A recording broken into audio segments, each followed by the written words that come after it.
Ferb kicked at the rusted bulkhead, his boot making a dull thunk that echoed down the corridor like a lonely dog howling at the moon. Except there weren't any moons left in Satellite Metropolis 9, just a whole lot of scrap and sorrow. "Damn thing's more stubborn than my ex," he muttered, trying to wedge a crowbar into a seam that was as tight as a miser's wallet. Behind him, Janice, a whip-smart tech with a talent for sarcasm sharper than a plasma cutter, peered over her cracked datapad. "Your ex left because you spent more time with your machines than with her." "Machines don't complain when you forget anniversaries," Ferb shot back, tugging fruitlessly at the crowbar. "Now give me a hand before I throw this thing into the sun, which also doesn't exist here anymore, by the way." Janice rolled her eyes but joined him, and together they heaved until the panel screeched open. Beyond it lay a tangled mess of wires and tubes, glowing faintly with a blue hue that said, "Touch me, I'm important." "Looks like the aliens really outdid themselves this time," Janice said, poking at a wire that sparked angrily in response. "Pretty sure this violates several intergalactic OSHA regulations." They both knew she was right. The zombies, survivors, of Satellite Metropolis 9 had been hearing whispers of alien plans, some catastrophic weapon that made death by paperwork seem merciful. But hearing was one thing, seeing was a whole new brand of nightmare. "Well, can't say they lack ambition," Ferb replied, pulling out a multitool. "Too bad their design's as convoluted as a politician's promise." He started fiddling with the wires, carefully avoiding anything that looked like it might explode, which, in this case, was everything. "You ever think," Janice said suddenly, "that maybe this is all some giant cosmic joke, that somewhere out there, aliens are watching us like a Saturday night sitcom?" Ferb snorted. "If we're a sitcom, I want better writers." As they worked, the dull hum of machinery filled the dim corridor, a constant reminder that the world had gone to hell and somehow decided to stay there. Satellite Metropolis 9 was a graveyard of forgotten dreams, where pigeons, or the alien equivalent, didn't even bother to crap. The only new thing around was the synthetic religion gaining traction among the desperate souls scraping by in the ruins. Cognetics, they called it, a delightful blend of salvation and circuit boards. Ferb had to admire the audacity. Nothing said divine intervention like a motherboard. "I hear Cognetics is recruiting more folks," Janice said, her voice casual but with an undertone of suspicion. "Offering eternal life or some such nonsense." "Yeah," Ferb said, too focused on not electrocuting himself to care much about synthetic messiahs. "Do they take trade-ins for old bodies?" "Mine's past warranty," Janice laughed, a brief sound swallowed by the oppressive gloom. "Guess it's an upgrade from the usual pray and hope spiel. Or just another way to get people to stop questioning why everything's gone to shit," he replied, finally pulling out a critical component with a grin of triumph. That was when the alarms blared, a high-pitched wail that suggested nothing good was about to happen. Ferb and Janice exchanged a look, one part "oh crap" and 2 parts disbelief. Because really, what were the odds they'd stumble upon the tripwire to an alien death machine? "Time to run," Janice suggested, flicking a switch on her datapad that might have been useful 20 seconds earlier. "Nah, let's hang around and see what explodes first," Ferb replied, already sprinting down the corridor. The sound of pounding feet joined the chorus of the alarm as they barreled through the labyrinthine passages of what had once been a bustling satellite city. Now it was just a tomb, filled with the ghosts of better times and the occasional mad survivor. "You know," Ferb panted, "I always wanted to die for a good cause." "This isn't it." They skidded around a corner, nearly plowing into a gaggle of Cognetics devotees, their metallic robes clanking ominously. "Care to join us in salvation?" one of them intoned, voice smooth as lubricated gears. "Sorry," Ferb shot back, not breaking stride, "I'm allergic to cults." The corridor ended in a small airlock, the door half open like an invitation to disaster.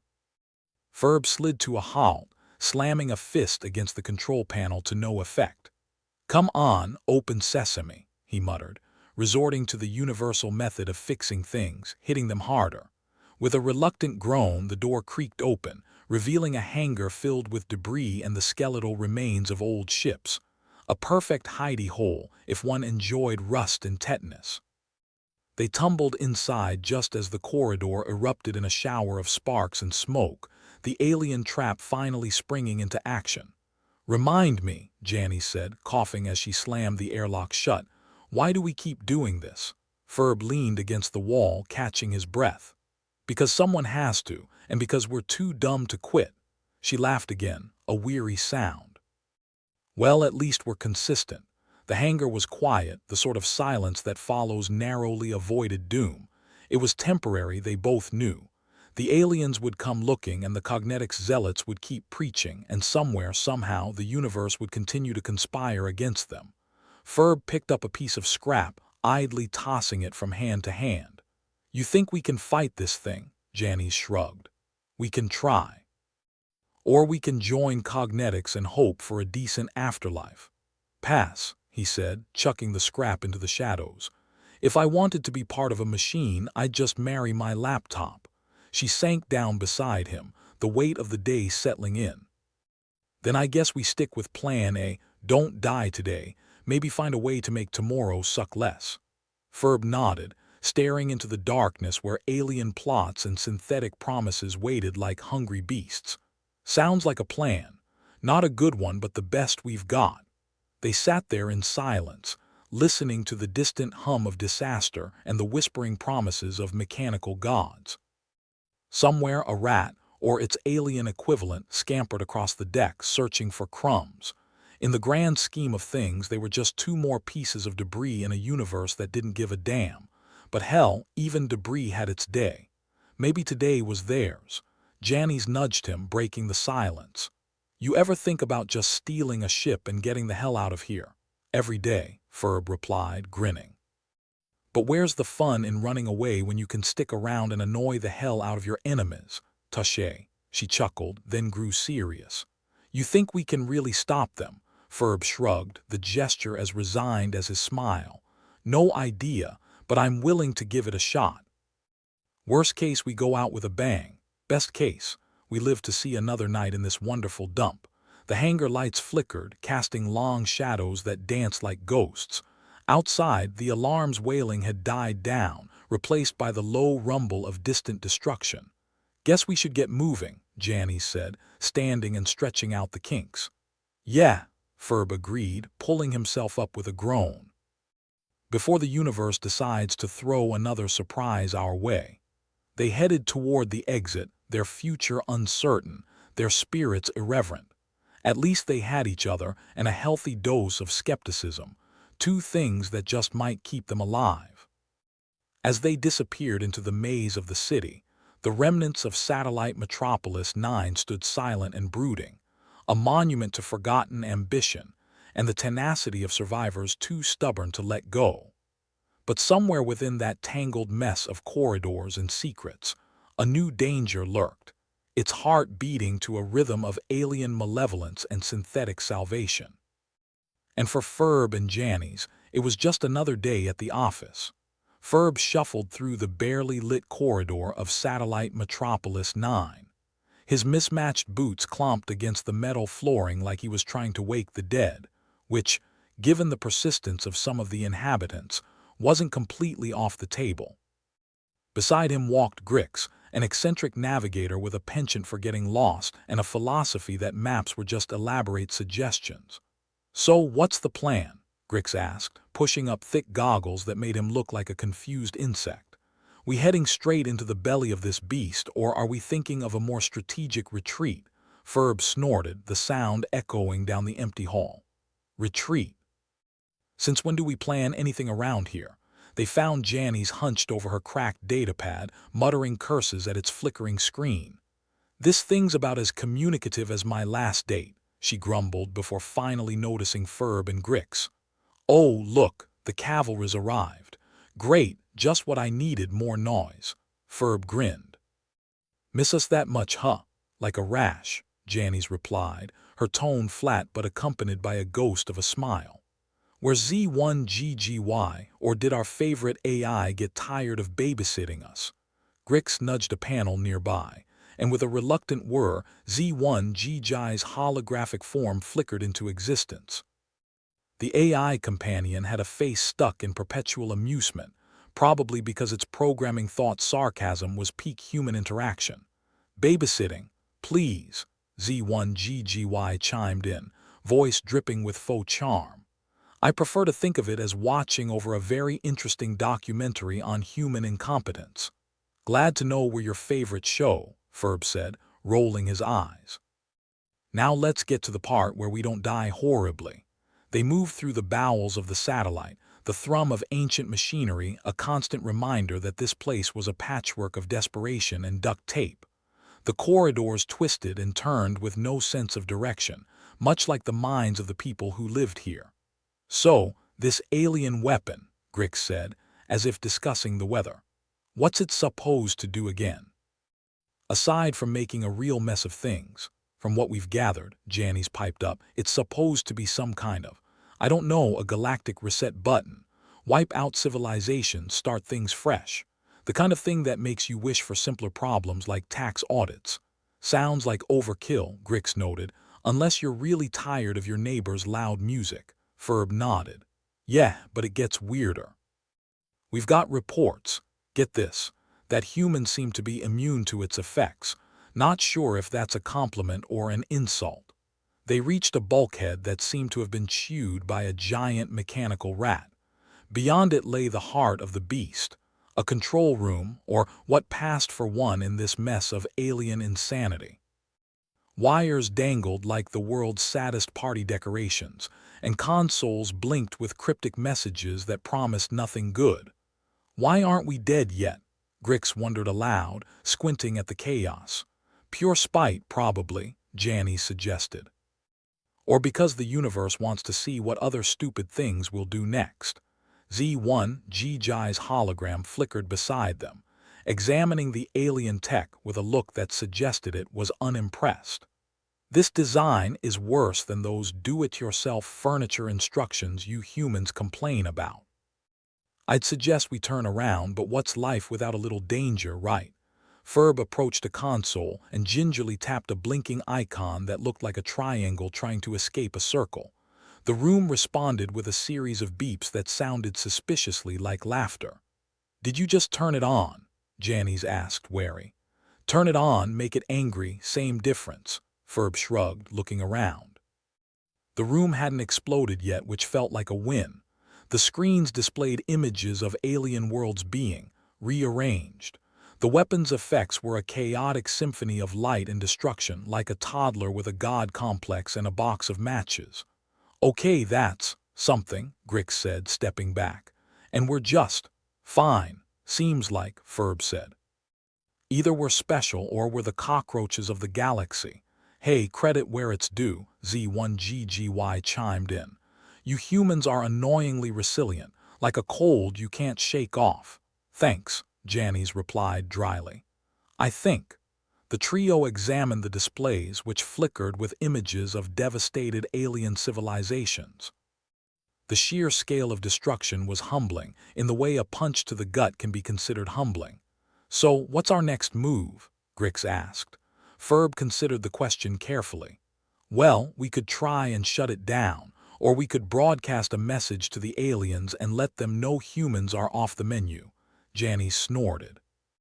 Let's go with the less suicidal option first.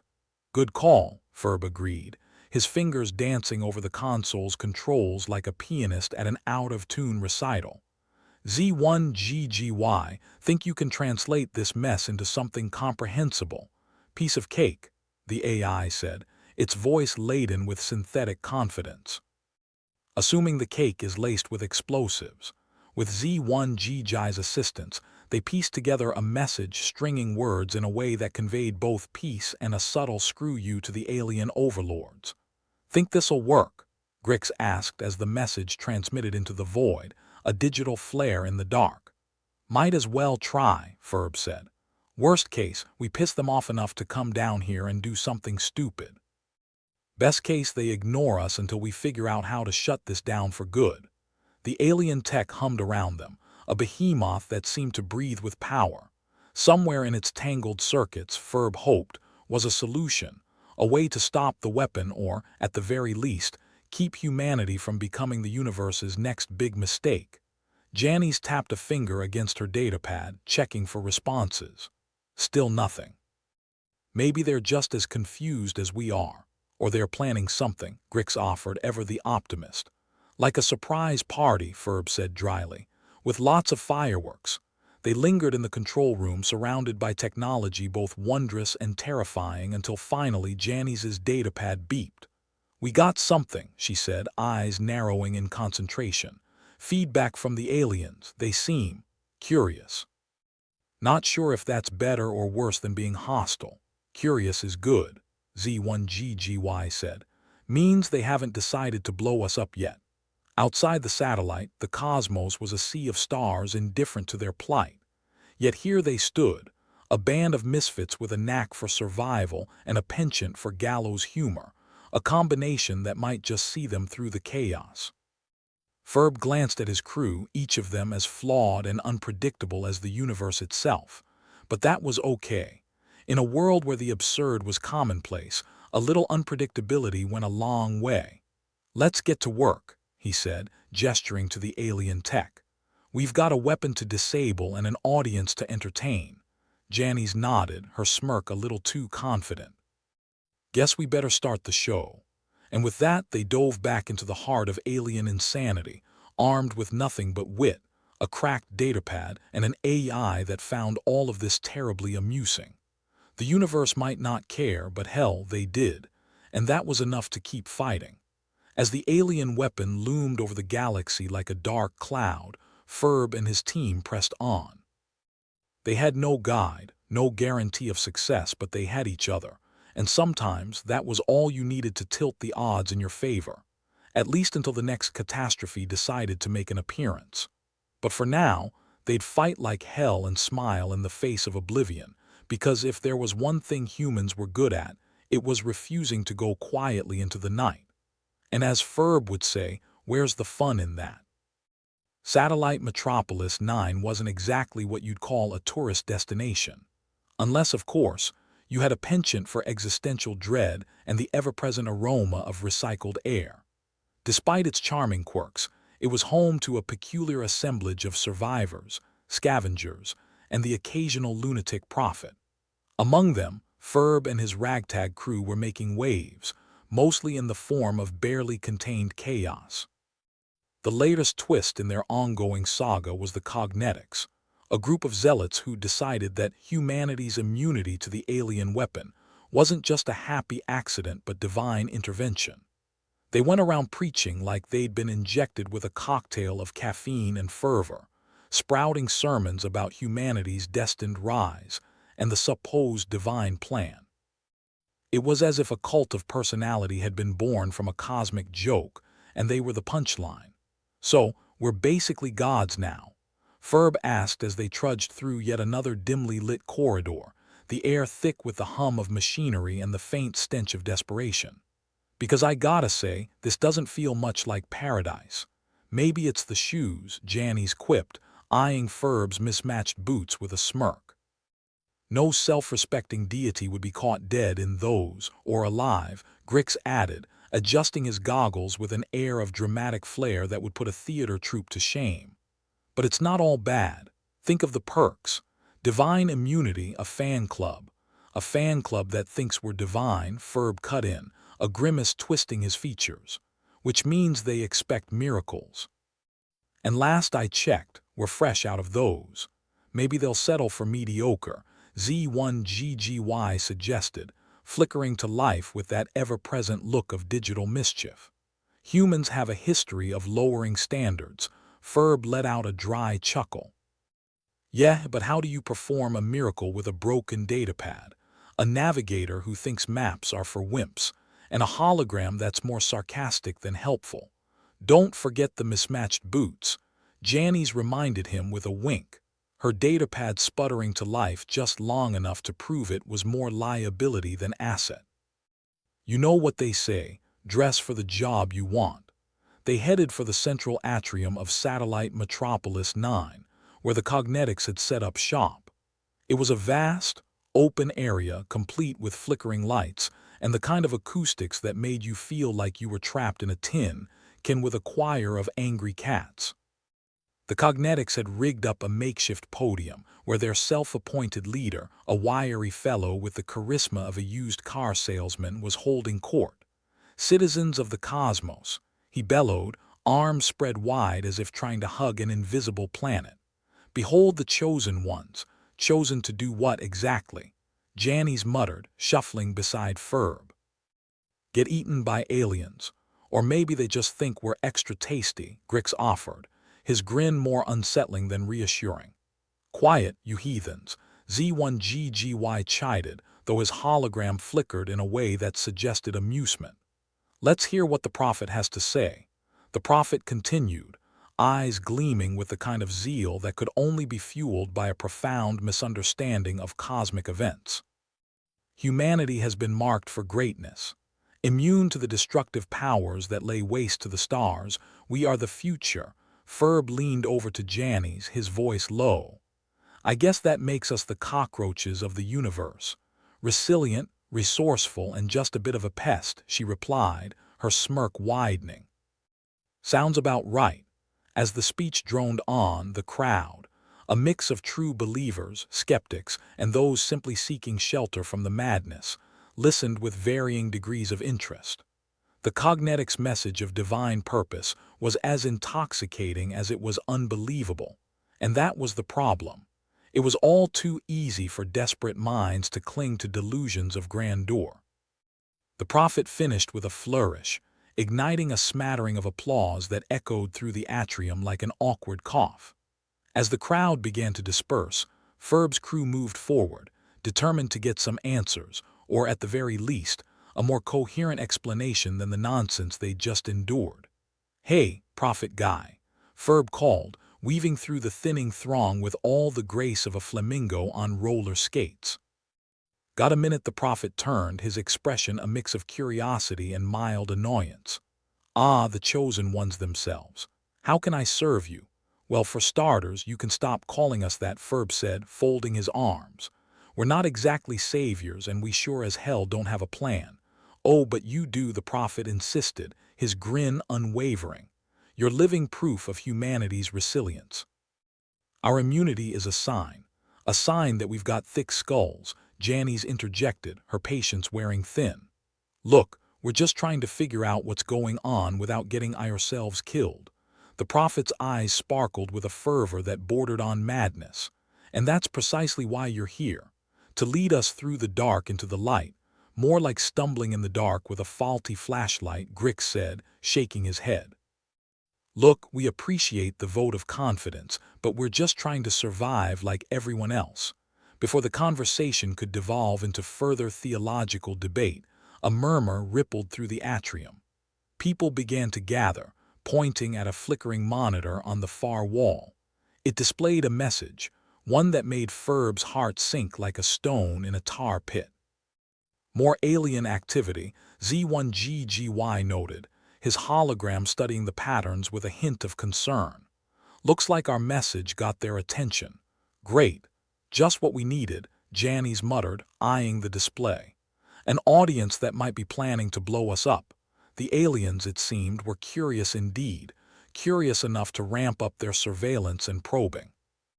Satellite Metropolis 9 was now a blinking dot on their intergalactic radar, a cosmic curiosity wrapped in human stubbornness. "We need a plan," Ferb said, his voice firm. "Something to show these aliens that we're not just sitting ducks or their next science experiment, or their target practice," Grix added. "And fast," Janice said, tapping her datapad in frustration. "Because if they decide we're more trouble than we're worth, we're toast." The prophet, unfazed by the grim turn of events, stepped forward, his tone earnest. "This is our time. The Cognetics stand ready to assist. Let us help you fulfill your destiny." Ferb exchanged a look with his crew, a silent agreement passing between them. They might not have wanted the responsibility, but the stakes were too high for stubborn pride. The Cognetics were a resource, if a slightly unhinged one, and in a place like Satellite Metropolis 9 you took what you could get.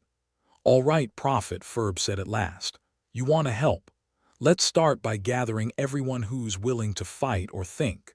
We've got some convincing to do." The Prophet nodded, eyes alight with conviction. "Together we shall prevail." As the crowd dispersed, Ferb's crew lingered, their expressions a mix of determination and weary resolve. The battle ahead was a daunting one, fraught with uncertainty and the ever-present specter of failure. But they'd faced worse odds before, and if there was one thing they knew how to do, it was adapt. "Think we can pull this off?" Janice asked, a tinge of doubt coloring her words. Grix shrugged, his irrepressible optimism shining through. "There's always a chance, slim as it might be. You humans never cease to amaze," Z1GGY chimed in, his hologram flickering with approval. "Just when I think you're about to roll over and die, you go and do something interesting." "Thanks for the vote of confidence," Ferb said dryly, adjusting his mismatched boots. "Now let's get to work." With the Cognetics rallying at their side and the threat of alien annihilation looming ever closer, Ferb's ragtag crew plunged headlong into the chaos. They were outmatched, outgunned, and out of their depth, but that had never stopped them before. In a world gone mad, they were the last best hope for survival, or, failing that, a damn good distraction. As the artificial sky of Satellite Metropolis 9 hummed above them, they steeled themselves for whatever came next, ready to face the unknown with grit, gallows humor, and a healthy dose of reckless courage. After all, in the grand scheme of things, they were only human, and sometimes that was more than enough. Ferb's boots squelched in something unidentifiable and probably sentient as they marched through the corridor of Satellite Metropolis 9. The air was thick with the scent of burnt wiring and desperation. If there was a perfume for this place, it'd be called Ode to Existential Dread. "Feels like the aliens have turned up the dial on their make-things-worse machine," Janice said, poking at her malfunctioning datapad as though it might suddenly start giving out lottery numbers. "How's that for divine intervention? More like divine comedy," Z1GGY chimed in, his hologram flickering between mischievous and malfunctioning. "With us as the cosmic punchline," Ferb sighed, more out of habit than exasperation. It felt like everything was a cosmic punchline these days, and not the good kind. "Let's just focus on not becoming cosmic roadkill, shall we?" Grix adjusted his goggles with a flourish, pretending like he had everything under control. He didn't, but damn if he didn't look good trying.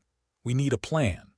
Preferably one that doesn't end with us as alien appetizers or human fireworks," Janice added, finally giving up on her datapad with a huff.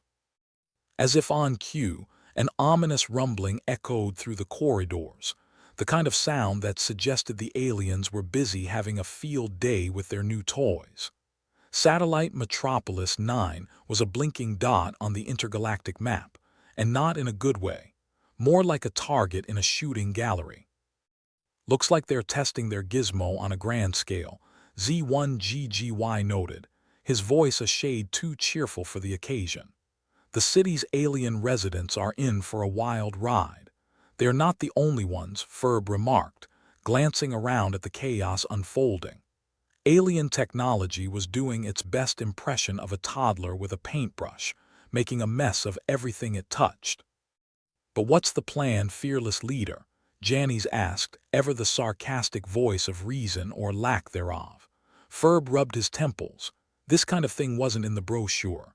We need intel on how their weapon works, and maybe, just maybe, we can find a way to turn the tables." "Ah, the all-turn-the-tables maneuver. Classic," Grix said with a grin. "What could possibly go wrong? Everything," Z1GGY replied with a digital wink. "But that's never stopped you lot before." The plan, as half-baked and desperate as it was, required sneaking into the alien base, a place presumably guarded by things that would prefer their human visitors well done. But life on Satellite Metropolis 9 had taught them to improvise. And by improvise, they generally meant wing it, Guess we better get ready to tiptoe through the laser fields, Janice quipped, her tone as dry as her sense of humor. Hope you've still got some of that miracle dust, Ferb. I left it in my other boots, Ferb replied, glancing down at his mismatched footwear. Let's just pray the Cognetics don't try to intervene, thinking we're contradicting their prophetic visions. As if summoned by the sheer mention of prophecy, the Cognetics appeared in a flurry of robes and misguided optimism. Their leader, the prophet with the charisma of a used car salesman, approached with an expression that suggested he'd found religion and wanted to return it for a refund. "Ah, the chosen ones," the prophet said, his voice rich with awe and misunderstanding. "Venturing into the heart of the enemy. Destiny calls, more like it's screaming in our ear," Janice muttered under her breath. Ferb forced a smile that was more of a grimace. "We're not looking to fulfill any destinies, just trying to make it out alive. But you are fulfilling it," the prophet insisted, eyes wide with the kind of fervor that made Ferb want to back away slowly. "We will assist." "Great, just what we needed," Z1GGY said, deadpan. "More people in the way. No offense, but your idea of helping might get us all killed," Grix pointed out, ever the voice of practical concerns. "Fear not, we have faith," the prophet replied with a serene smile, as if faith could stop lasers or defuse alien bombs. "Faith, huh?" Janice said, giving Ferb a sidelong glance. "Hope it's the bulletproof kind." Despite their reservations, Ferb's crew found themselves reluctantly accepting the Cognetics' offer. In a place like Satellite Metropolis 9, you didn't turn down help, even if it came with a side of delusion. The trek to the alien base was as subtle as a marching band with a megaphone. Ferb led the way, multitool in hand, trying not to dwell on the fact that they were about to poke a very angry, very technologically advanced bear. "Remember," Ferb whispered, though whispering was a relative term when talking to a group of people who thought quiet was something that happened to other people. "We're here to gather intel, not start a war. Speak for yourself," Grix said. "I've been itching for a good scrap, yeah. Well, I'd rather not test our immortality theory today," Janice replied, eyeing the looming alien architecture ahead. They slipped through the shadows as much as one could slip when every step sounded like a novelty horn. The alien base was a testament to alien craftsmanship. No, scratch that. It was a mess of angles and glowing things that screamed "do not touch" in every conceivable language. "Okay, Z1GGY, you're up," Ferb said, nodding to the holographic AI. "See what you can find out." Z1GGY's form flickered as he interfaced with the alien systems, his expression one of feigned concentration. "Easy peasy," he said, though Ferb doubted whether Z1GGY understood either word. While Z1GGY worked his digital magic, the group kept watch, nerves stretched thin as interstellar wire. The Cognetics, for their part, murmured prayers under their breath, which was only slightly less comforting than elevator music in a burning building. Suddenly, alarms blared, a sound not unlike a mechanical catfight. "Looks like they noticed us," Janice commented, her voice carrying a hint of admiration for the aliens' attention to intruder detection. "Great," the welcoming committee, Grix said, shifting into a defensive stance. "I was starting to feel lonely." "Time to move," Ferb ordered, though everyone was already several steps ahead of him. Fleeing was one skill they'd mastered through extensive practice. As they navigated the maze-like corridors, Z1GGY popped back up, his hologram smug as an AI could get. "Got something," he announced. "The weapon's controlled by a central node. We take that out and the aliens lose their nasty toy." "Easy there," Ferb said, panting as they ran. "Did you just say easy?" "No," Z1GGY retorted. "I said doable, yeah, because that makes it sound so much less suicidal," Janice quipped, darting down a side passage that seemed slightly less ominous than the others. The Cognetics, to their credit, kept pace, their determination fueled by prophecy and a worrying lack of self-preservation. "Do not fear, chosen ones," the prophet yelled, practically glowing with fervor. We shall overcome. Is this really the time for a motivational speech? Ferb asked, his lungs burning like they were hosting a barbecue. They skidded to a halt in a large chamber, dominated by an ominous-looking device pulsating with an unsettling light. The central node, as Z1GGY had described it. Of course, it was also guarded by several alien drones that looked like they'd been designed by someone who hated hugs. "Looks like we've got company," Grix said, already reaching for his weapon. "Let's make this quick," Ferb said, heart pounding. "Jannies, get Z1GGY into that node. Grix, cover us." With a nod, they sprang into action. Grix laid down suppressive fire, his aim precise despite the chaos. Jannies and Ferb, with Z1GGY's guidance, darted towards the node, dodging alien weaponry that zipped past with the accuracy of a drunk dart player. Almost there. Z1GGY shouted over the din, his voice crackling with the effort of maintaining connection. Just a bit more. Ferb's multi-tool sparked and sizzled as he worked on the node, sweat dripping down his forehead. If there was a patron saint of desperate engineers, he was sending up a quick prayer to them now. "Got it." Jannies cried as the node gave a satisfying click, the lights flickering ominously before dimming. The alien drones paused, momentarily disoriented, and in that heartbeat the tide turned.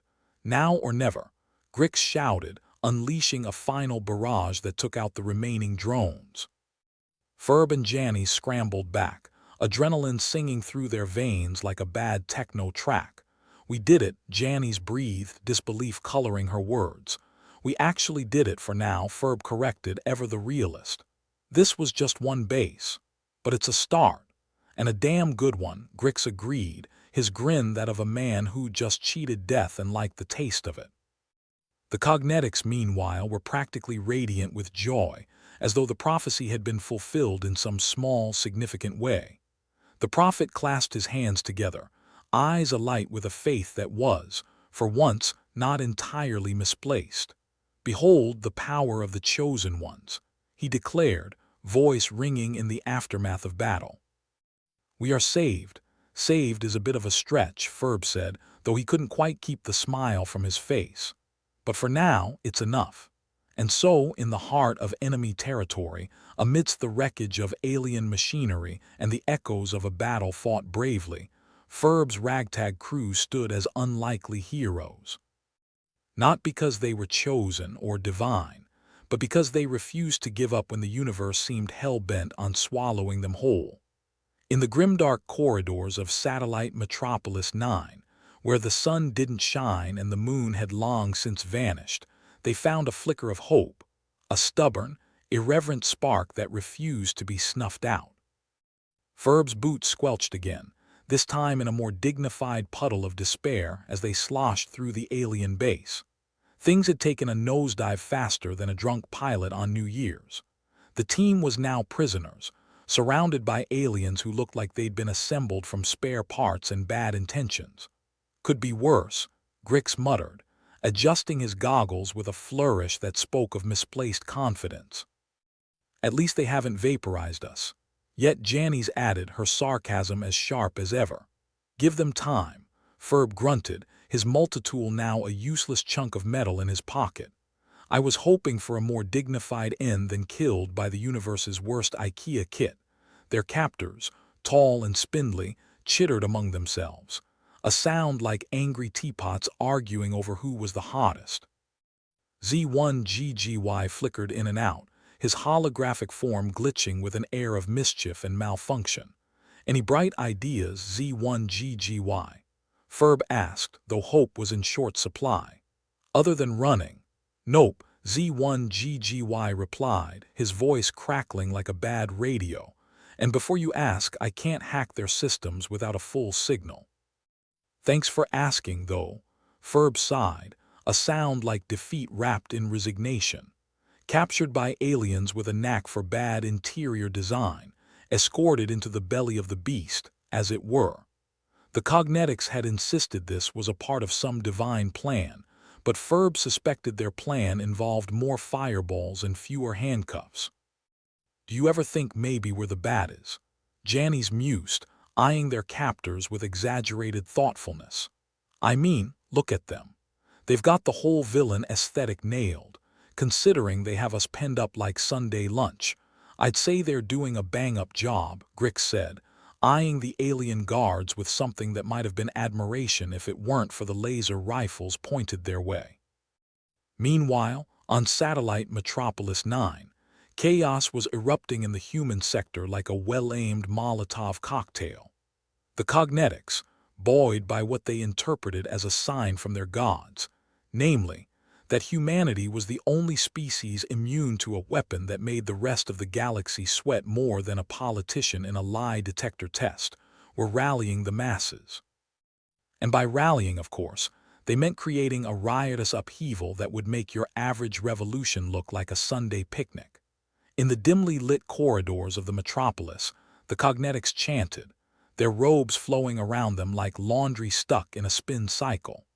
The prophet was in his element, his voice booming with the kind of righteous fervor usually reserved for sports commentators and doomsday preachers. "We are the chosen," he declared, gesturing wildly as though conducting an invisible orchestra of lunacy. "This is our time." Crowds surged, people of all walks of life joining the fray, from street vendors convinced the end was nigh, to accountants who figured they might as well make things interesting. It was less a rebellion and more a chaotic rush of people who just liked the idea of sticking it to someone, anyone. Back in the alien base, Ferb and his team were trying to come up with a plan that didn't involve getting them killed.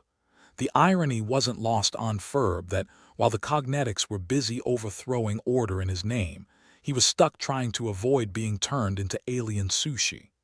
"Okay," Ferb said, trying to sound more confident than he felt. "We need a way out of here." "Ideas? Well, we could try asking nicely," Grix suggested, though the gleam in his eye suggested he was only half joking. "I mean, I hear aliens are suckers for good manners. Or we could just sit tight and wait for the Cognetics to bumble in and rescue us," Janny said, her tone skeptical enough to curdle milk. "Right. Because relying on a bunch of robe-wearing fanatics has always ended well," Ferb replied, rolling his eyes. Z1GGY flickered again, his form stabilizing just long enough to offer a suggestion. "I could send a distress pulse, but it'd be more like a faint whisper in a hurricane." "Better than nothing," Ferb said, waving him on. "Do it." Alarms blared around them, a sudden cacophony that suggested the aliens had either discovered their escape attempt or were really excited about a new episode of their favorite space soap opera. "Looks like someone doesn't want us to leave," Janice observed dryly, watching as alien guards scrambled to contain the situation. "Reminds me of my last family reunion," Grix quipped, shifting his weight as another guard approached. The alien guards weren't taking any chances, their weapons trained on the humans as they barked orders in a language that sounded like a blender full of consonants. Ferb watched them closely, weighing their options, which were rapidly dwindling like chocolate in front of a chocoholic. Then, as if the universe had a sense of humor as twisted as their own, the base shook. A rumble that spoke of tectonic displeasure or perhaps just the Cognetics and their divine intervention taking effect. Either way, it was a distraction they needed. "Now's our chance," Ferb hissed, motioning for the others to follow. In the ensuing chaos they bolted, weaving through the labyrinthine corridors as alarms wailed and aliens shouted. They burst into the main chamber, where the central node had once stood proud and functional. Now, it was a smoldering wreck, a testament to their handiwork and a reminder that sometimes destruction was just a precursor to liberation. "Z1GGY, can you get us out of here?" Ferb asked, his voice tight with urgency. "Working on it," Z1GGY replied, his holographic form darting between terminals with a speed that suggested caffeine was an integral part of his programming. The team braced themselves, aware that any second now, the aliens would regroup and come down on them like a ton of intergalactic bricks. But just as panic threatened to set in, Z1GGY let out a triumphant beep. "Got it." A backdoor through their security grid, he announced. Let's move before they realize I left an I-O-U in their systems. Let's hope their sense of humor is as warped as yours, Janice said, her voice tinged with adrenaline. They dashed through the corridors, Z1GGY leading the way with a path that was more direct than anything else they'd experienced in this labyrinth. The exit loomed ahead, a beacon of freedom, or at least a temporary reprieve from the madness that had ensnared them. As they stumbled out into the open, the reality of their situation hit Ferb like a brick to the face. They were fugitives now, hunted by aliens with a penchant for overreaction, and a human population teetering on the brink of revolution. Now what? Janice asked, catching her breath as they regrouped in the shadow of an alien structure that looked like it had been designed by someone who was blind and angry at the universe. Now, we find a way to stop this mess before it gets any worse, Ferb said, determination setting his jaw like concrete. Worse. Buddy, we passed worse about 5 light-years back, Grix said, though there was no denying the fire in his eyes. Their situation was dire, the odds stacked against them like a rigged casino, but Ferb's team wasn't about to give up. Not when there was a chance, no matter how slim, to turn this calamity into something resembling a victory. And so, with Satellite Metropolis 9 hanging in balance, and the Comedic stirring up trouble like overzealous bartenders, Ferb and his ragtag crew prepared to do what they did best: survive, improvise, and maybe, just maybe, save the day. But then again, if they couldn't, they'd at least go out with a bang, or a whimper. Either worked for them. Ferb sat in the corner of their cell, eyes glazed over as he stared at the walls that looked like someone tried to mimic an Escher painting with a cheap 3D printer. The alien base was a masterpiece of poor taste and questionable structural integrity. Ferb had run out of clever quips a while back, leaving him with nothing but his thoughts. That's when it struck him, somewhere between suffocating boredom and sheer desperation. "Wait a damn minute," he muttered, leaning forward as if the floor held the secrets of the universe. "I've got it." Janice looked up from the datapad she'd been poking at with all the hope of a gambler clutching a dud lottery ticket. "Got what?" "The location of the nearest exit, because that'd be a start." "No," Ferb replied, excitement dripping from his words like greasy food from a paper bag. "The weapon. The reason we're immune." Grix, who had been trying to use his goggles as a makeshift mirror, glanced over. "Enlighten us, O wise one," he said, voice dripping sarcasm like a leaky faucet. Ferb stood up, the clunky multitool clattering to the ground. "I was working on a pheromonic disruptor model before we got nabbed. It's based on the idea that certain pheromones can disrupt neural pathways. That's what their weapon's doing, but on a galactic scale. It just so happens humans screw up the signal because we emit our own pheromones like a bunch of unwashed teenagers." Janice snorted. "So you're saying our natural human funk is the secret weapon?" "Yeah," Ferb said, his face alight like a kid who just discovered chocolate for the first time. "And if we can amplify it, we might just have a shot at wrecking their system from the inside." "Brilliant," Z1GGY chimed in, flickering into existence like a half-baked holographic ghost. "Assuming you can avoid getting us all killed in the process." Janice arched an eyebrow. "Great. So, we just need to find a way to bottle our BO and launch it at the aliens." "How the hell do we do that?"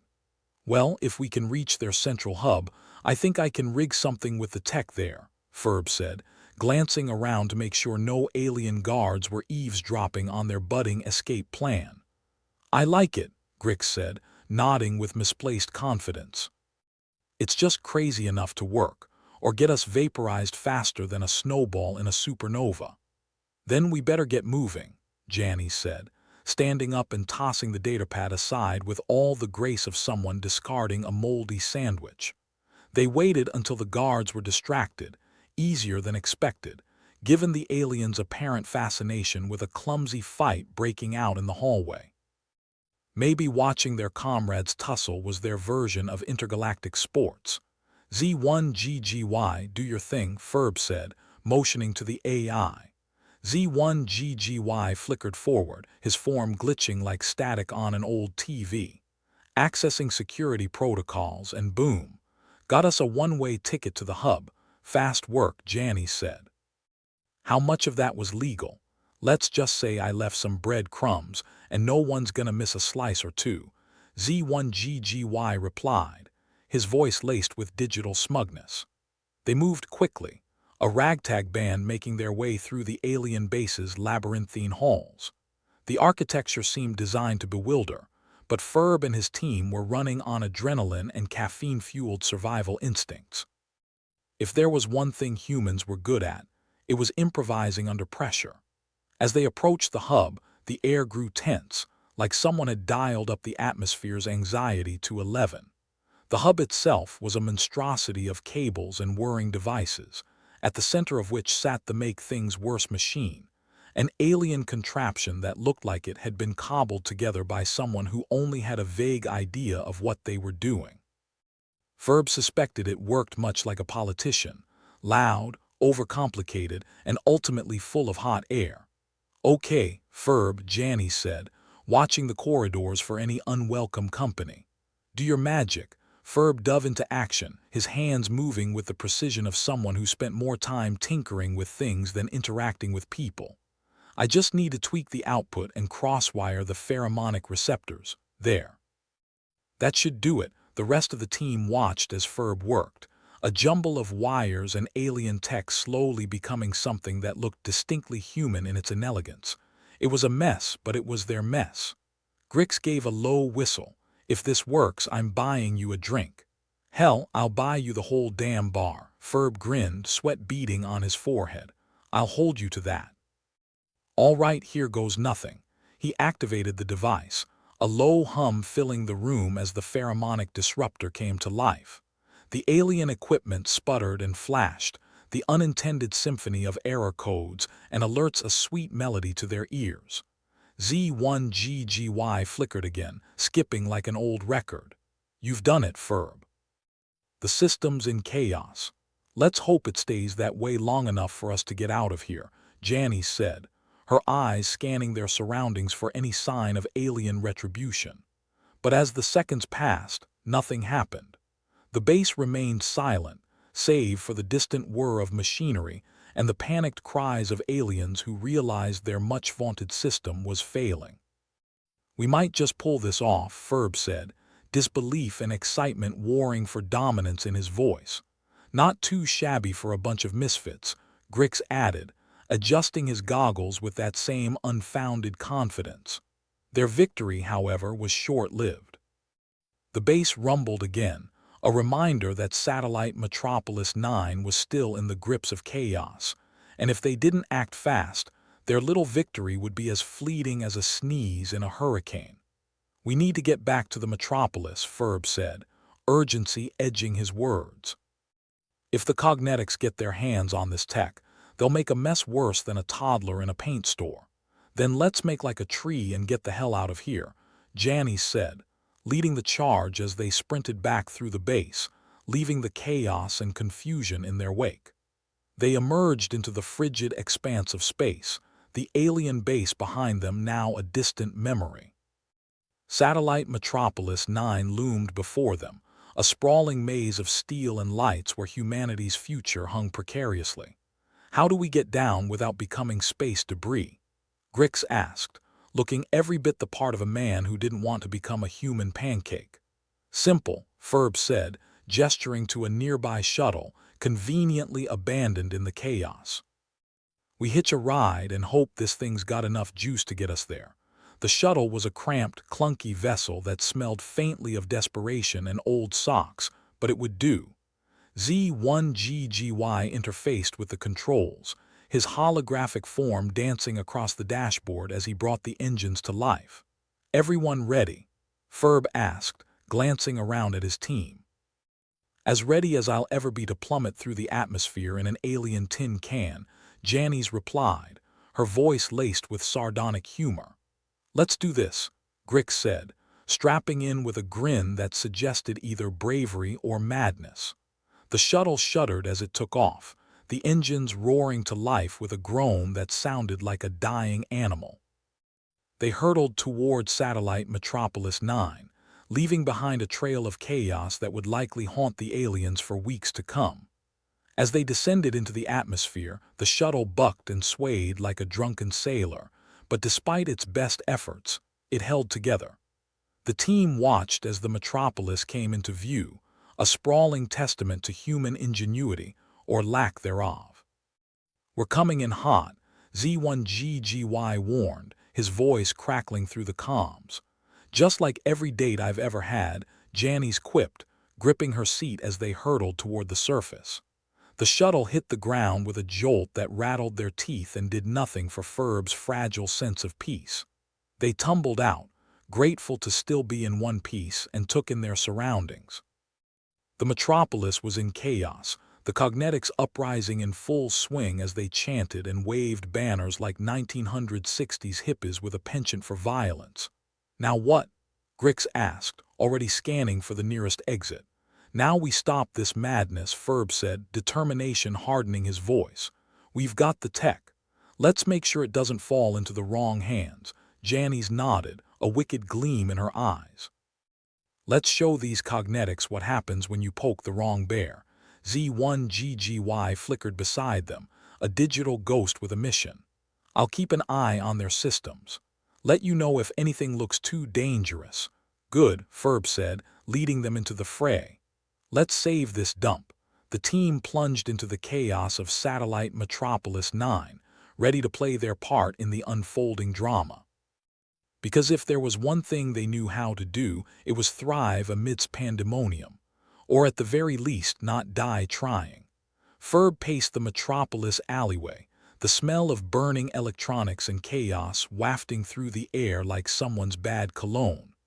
The Cognetics, those delightful zealots with a god complex, were out in full force. Signs waved above the crowd like banners at a rock concert, except these were less about love and peace and more about down with the aliens. "And humanity rules.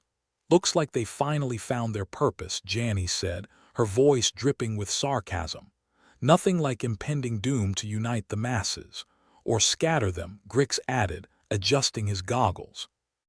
"Depends on how much they want to keep their heads attached." Z1GGY flickered beside them, projecting an air of digital exasperation. "If the Cognetics are gonna help, they'd better do it quick. The alien tech is still humming along like a bad karaoke track." Ferb's brain was a whirlpool of anxiety and caffeine. "All right, we need to amplify our lovely human pheromones and send the aliens packing." "Anyone got a plan that doesn't involve us becoming alien chow?" Janice tapped her foot, staring at the crowd of Cognetics who were apparently taking a break from planet worship to dabble in revolution. "We need numbers. Get these fanatics on our side, use them as a distraction while we hit the alien tech. Divide and conquer. Divide and hopefully don't get conquered," Grix muttered. "Not exactly the inspirational battle cry I was hoping for." Ferb nodded, a sly grin creeping onto his face. "All right, time to sell this mess to the Cognetics like it's the hottest thing since sliced bread."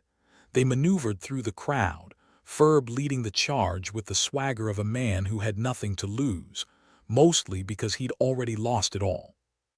The Cognetics eyed them warily, unsure whether these newcomers were friends or just another flavor of enemy. "Listen up," Ferb shouted, his voice cutting through the din like a knife. "We've got a plan to take down the alien tech and send them back to whatever corner of the galaxy they crawled out of." A murmur spread through the crowd, skepticism and curiosity playing tug-of-war. One of the Cognetics, a lanky guy with a beard that looked like it was trying to escape his face, stepped forward. "Why should we trust you?"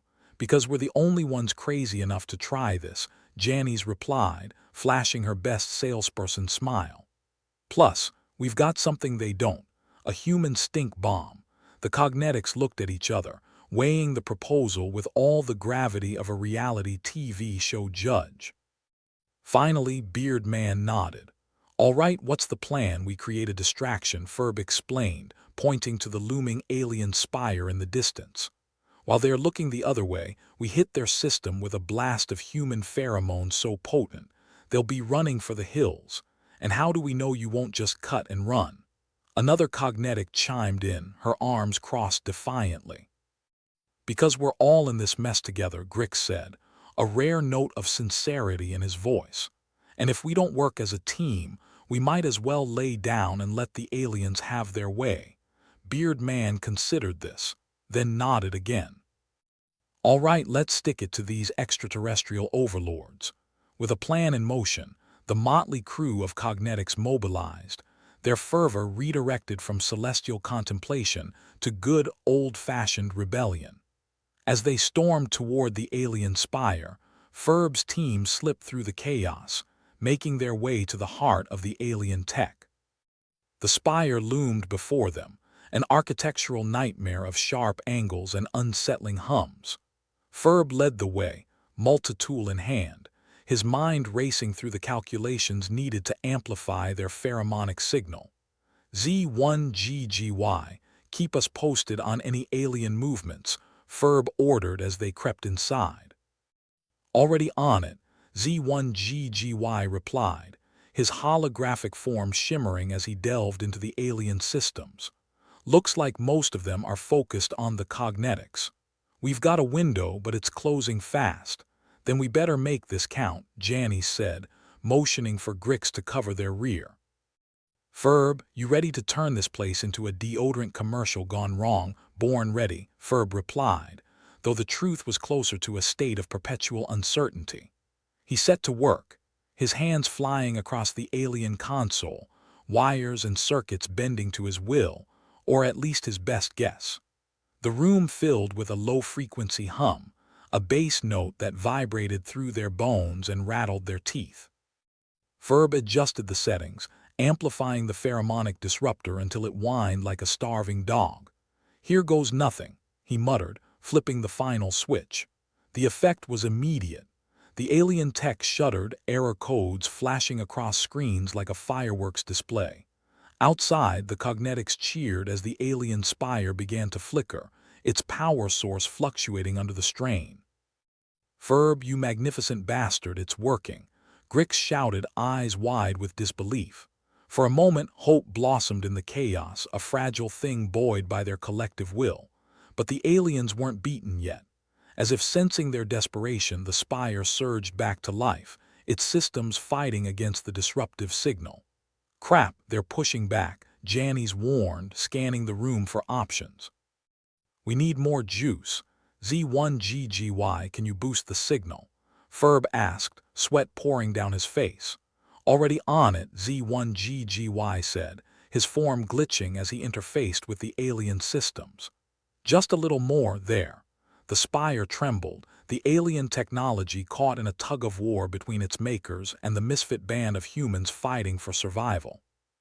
The hum intensified, a crescendo of defiance that echoed through the metropolis.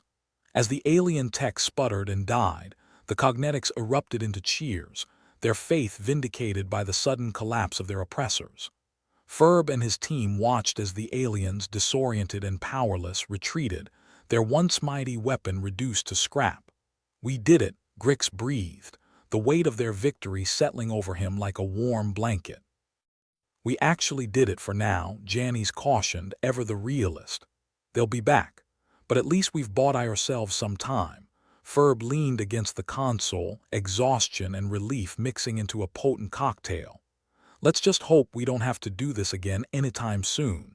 Z1GGY flickered beside them, a digital grin stretching across his face. Not bad for a bunch of humans, huh? Not bad at all, Ferb agreed, his voice tinged with the weary satisfaction of a man who'd faced the impossible and come out on top. As the dust settled and the Comedics celebrated their hard-won freedom, Ferb's team took a moment to savor their triumph, however fleeting it might be. The alien threat had been vanquished, at least for now, and Satellite Metropolis 9 had been given a chance to rebuild, to rise from the ashes of chaos and forge a new destiny. It wasn't a perfect victory, far from it. But in a universe where survival was a daily struggle, sometimes you had to take what you could get and call it a win. "All right," Janice said, breaking the silence with a wry smile. "Who's buying the first round? Grix owes me a bar," Ferb quipped, a tired laugh escaping his lips. "But I'll settle for a drink." As they walked away from the ruins of the alien spire, leaving behind the chaos and uncertainty, they knew that whatever challenges lay ahead, they'd face them together, armed with nothing but their wits, their resolve, and a healthy dose of human stubbornness. Because if there was one thing they'd learned, it was that in the vast, uncaring expanse of the cosmos, sometimes a little humanity was all you needed to turn the tide. Ferb stood at the heart of the battered metropolis, surveying the aftermath of their victory. The alien tech lay in ruins, a testament to the stubbornness of human ingenuity, or perhaps just sheer dumb luck. Either way, they'd survived, and in a place like Satellite Metropolis 9, that was something. The Cognetics, those delightful zealots who'd traded their god complex for a bit of good old-fashioned rebellion, were already hard at work. They were erecting makeshift shelters, deciding which piles of rubble had the most potential, and arguing over who got to keep the alien scrap metal. Nothing united like a common enemy, and nothing divided like a chance to loot. "Look at him go," Janice said, joining Ferb. Her voice was edged with sarcasm, but there was an undeniable warmth beneath. Nothing like a bit of chaos to bring out the best in people, or the worst, depending on your point of view. Yeah, who knew alien invasions could be so motivational? Ferb replied, watching as Beard Man directed traffic with the authority of a man who decided he was in charge. "Maybe we should get invaded more often." Janice smirked. "What's that they say about the definition of insanity? Repeating the same thing and expecting different results." She shook her head. "I'd rather not make a habit of it." Grix ambled over, looking more relaxed than Ferb had ever seen him. "I dunno, I think it suits us. Nothing like a good apocalypse to get the blood pumping, or blood spilling," Ferb said, glancing at the makeshift infirmary where Cognetics bandaged wounds and swapped war stories. "But hey, at least we've got a new lease on life. Or a second mortgage, depending on how you look at it." Z1GGY flickered beside them, his holographic form more stable now that the alien interference had been nullified. "Can't say I'll miss the aliens, though. Good riddance to those intergalactic bureaucrats. Here's to hoping they stay gone," Janice added, crossing her arms. "Otherwise, we'll have to invent a new kind of human stink bomb every week." They shared a laugh, the kind that comes only after staring down the barrel of oblivion and walking away intact, albeit a bit singed around the edges. The Cognetics cheered in the distance, celebrating their newfound freedom with all the fervor of a group that had stopped worshipping distant stars and started believing in themselves. The Cognetics seemed to be adapting, Ferb noted, watching as Beard Man preached to a crowd, his words punctuated by dramatic gestures. "Looks like they've traded their celestial philosophy for something a bit more terrestrial, from space fanatics to survivalists," Janice mused. "Guess they're learning that humanity's real superpower is making do with what we've got, even if what we've got is usually a pile of junk." "Speaking of making do," Ferb said, looking at the ragtag collection of survivors, "we're gonna need some kind of leadership if we're gonna rebuild this place." Grix raised an eyebrow. "You volunteering?" "Because if you are, I'd like to point out that you've got all the charisma of a rusty bolt," Ferb laughed, though the idea wasn't entirely unappealing. "Someone's got to keep this lot from turning into a bunch of feral scavengers. Might as well be me." "Oh great," Janice deadpanned. "Ferb, supreme leader of the Junkyard Kingdom. What could possibly go wrong?" Z1GGY grinned, his digital eyes twinkling with mischief. "Can I be your Minister of Technology? I promise not to let anything blow up unless it's absolutely necessary." "Deal," Ferb said, feeling a spark of something dangerously like hope. "Let's just try to keep the explosions to a minimum." As they spoke, the remnants of Satellite Metropolis 9 slowly began to coalesce into something resembling a community. People found purpose in rebuilding, in forming connections with their fellow survivors, and in the simple act of putting one foot in front of the other. The Cognetics were evolving too, their philosophy shifting from cosmic reverence to a celebration of human resilience. They'd learned that survival was less about praying to distant stars and more about rolling up your sleeves and getting your hands dirty. Not bad for a bunch of cultists, Grix said, nodding toward the Cognetics. They might actually make something of this place. Don't count your chickens before they hatch, Janice warned. We've still got a long way to go before we can call this place home. Ferb nodded, but he couldn't help feeling a little optimistic. Maybe, but at least we're moving in the right direction. And hey, if we can survive an alien invasion, who knows what else we're capable of? Z1GGY chimed in, his tone both teasing and sincere. Let's just hope the universe gives us a break. I'm not sure I'm ready for another round of Armageddon bingo, Ferb chuckled, the sound echoing across the ruins like a beacon of defiance. They might have been battered and bruised, but they were still standing. And in a universe that seemed determined to knock them down, that was no small feat.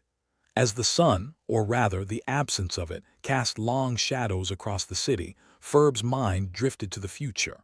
He saw a place where people could live without fear, where the scars of the past were healed and forgotten, and where humanity thrived on its own terms. All right, he said, turning to his friends. Let's get to work. We've got a city to rebuild and a future to forge. Janice clapped him on the back, her smile a mixture of mischief and genuine affection. Lead the way, O fearless leader. Just don't trip over your own feet, Grix snorted. Yeah, try not to do anything stupid, or at least nothing more stupid than usual, Ferb grinned, embracing the challenge with open arms. I'll do my best, but no promises. After all, we're only human. With that, they set to work, their laughter mingling with the sounds of reconstruction as they embarked on the next chapter of their lives. The past was behind them, the future uncertain, but in that moment, standing among the ruins of a broken world, they felt invincible. Because if there was one thing humanity knew how to do, it was survive. And maybe, just maybe, they'd even figure out how to thrive. As the Cognetics gathered for an impromptu meeting, Ferb stood before them, feeling the weight of expectation settle on his shoulders. He wasn't a natural leader, not by any stretch, but he'd learned a thing or two about navigating chaos. All right, folks, he began, his voice carrying over the crowd. We've been through hell and back, but we're still here.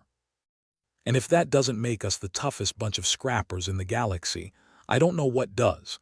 The Cognetics chuckled, a ripple of amusement passing through the group.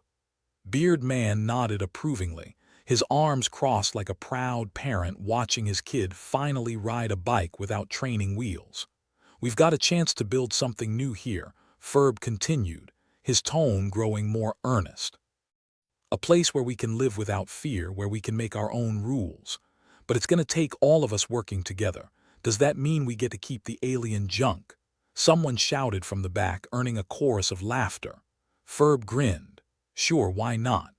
Let's turn their trash into our treasure, long as we don't blow ourselves up in the process, Janice added, her dry humor earning a few more laughs. Right, safety first, Ferb agreed, though he doubted they'd manage to avoid a few more explosions along the way. But seriously, we've got a lot of work ahead, and it's going to take every single one of us doing our part. Beard Man stepped up, his gaze sweeping over the crowd. Ferb's right. We've got to stop waiting for someone else to come and save us. We've got to be our own saviors. The Cognetics nodded, their expressions a mixture of determination and acceptance. They'd survived the unthinkable, and now they had a chance to forge their own destiny.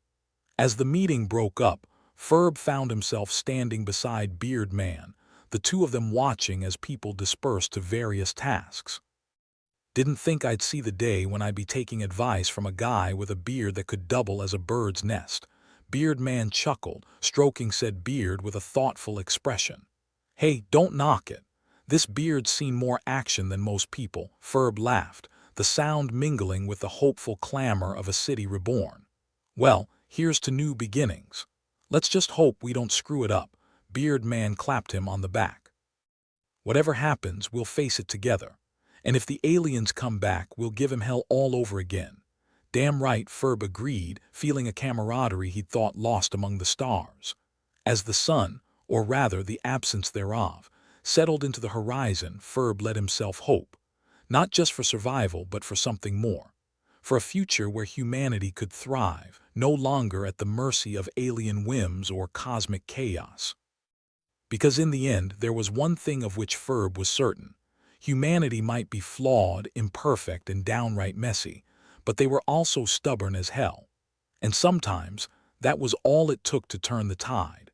With a renewed sense of purpose, the survivors of Satellite Metropolis 9 set to work, their laughter and determination echoing across the ruins. They had a long road ahead, but for the first time in a long time they faced it with hope. Because if there was one thing they'd learned, it was that in the vast, uncaring expanse of the cosmos, sometimes a little humanity was all you needed to turn the tide.